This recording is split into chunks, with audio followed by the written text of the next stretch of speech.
A lot going on in the witch hunt and all of the corruption in the FBI, the Department of Justice, the intelligence community. Last night, Congressman Gohmert was with us here, and he put the spotlight on something that a lot of people didn't recall or even know about James Comey's political past. Here he is. I did not know until last week I saw an article from 2003 where Comey was bragging that, yeah, I was a communist until I became whatever I am now.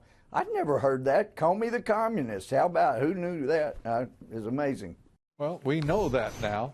That 2003 article the congressman referred to from New York Magazine, in which Comey says this, quote, "I voted for Reagan. I'd moved from communist to whatever I am now. I'm not even sure how to characterize myself politically." Well, he's not the only member of the deep state to have an ideological turn leftward of Karl Marx. Former CIA Director John Brennan also revealing he was once a communist sympathizer during the Cold War, for crying out loud. Are you kidding me? Joining us tonight, James Kallstrom, former assistant director of the FBI. He served almost 3 decades in the FBI and a captain of the United States Marine Corps. Great to see you, sir. I never thought when I came back from Vietnam that there'd be a communist that was the head of the CIA. Can you?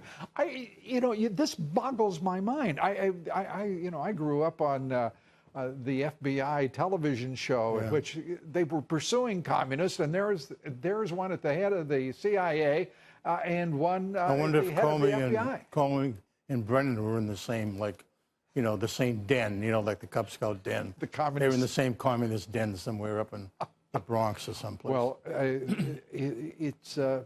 I don't want to say that I'm convinced of it, but it could be possible that they would share such a cell going forward. I would hope that they're held accountable for what they have done to this country. Lou, as we've talked for months and months and over a year, it's crystal clear now that this cabal was far-reaching in this conspiracy. The FBI was involved, so was the intelligence community, the director of natural intelligence. Yeah.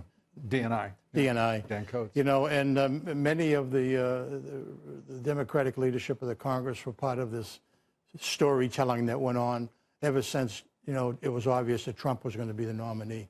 Yeah. And this thing has been going on and still going on to this day. And the Deputy Attorney General, of course, the Attorney General is out on some sort of medical leave of some sort. I don't know what he's doing. But this Deputy Attorney General is like at the center of this whole thing because, Rod Rosenstein has been at the point of the spear, the part of the fulcrum, the nexus of everything that is toxic and corrupt about the Justice Department and the FBI. Now we're finding out in this letter, Jim, from 4 leading Democrats that they've already made deals in which they withhold intelligence and information from the President of the United States. It's stunning. The president should call him into his office tomorrow, give them a deadline of like 24 hours to present all this. And if they don't, fire him. That's what needs to happen. This whole gaggle of people that are anti-Constitution, anti the rights of people, trampling on the rights of people. This is a huge event. And we haven't even talked about the unmaskings yet. Right. We're going to have hundreds and hundreds of unmaskings of American citizens. Unmasking referring to Samantha Power, for crying out loud, Susan Rice and others who have called unmasking those that they wanted to surveil, as it's referred to.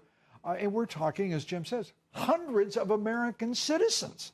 And we haven't even heard a word about that. We haven't heard a word about that. And here we go with this, we know now the FISA, they're really illegal. They're perjury. They're not truthful to the FISA court. And they withheld critical information. And when you present an affidavit, and I know I've seen many of them, you got 40, 50, 30 pages of facts. Right. They had no facts. It's all a made-up story. The circles the globe and involves a lot of strange people all over the place. It's a crazy thing. So they present this fraudulent document.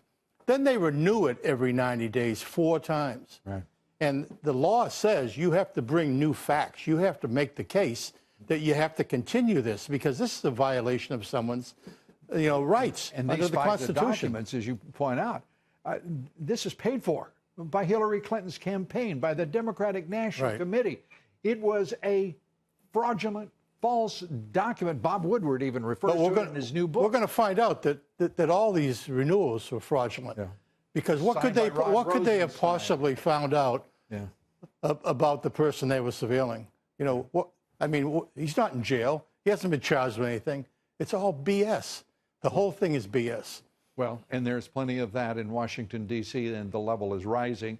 The Judge Kavanaugh's confirmation hearing, we have an orchestrated effort by the Democrats to call for an FBI investigation of Judge Kavanaugh, which would be unprecedented in any form, but particularly at the last minute. This is an absurdity. Have you ever seen anything like this? No, I'm familiar with the investigations of people that are being, going into the Congress and going elsewhere. You know, these investigations, some of them take over a year. You know, everybody this person ever knew is pretty much interviewed, going back to kindergarten. That's happened 6 times with Judge Kavanaugh. So this BS of asking for another investigation, what are they going to investigate? Yeah. As far as I know, she's not even sure of the date or the place. And Senator Feinstein, who created all of this, orchestrated it, now won't even support or endorse her veracity as the accuser, and doesn't explain why she didn't ask for investigations that she could have led 3 months ago in July. Without question. It's the whole thing is a stalling tactic, and I hope the Republicans on the committee and the chairman, I hope they, grow a big backbone. Grassley has a pretty good one, and stand on what's right and what the American people deserve to have, and that's another brilliant member of the Supreme Court. Jim Carlstrom, as always, great to have you with us. Thank you, Lou. Thanks so much.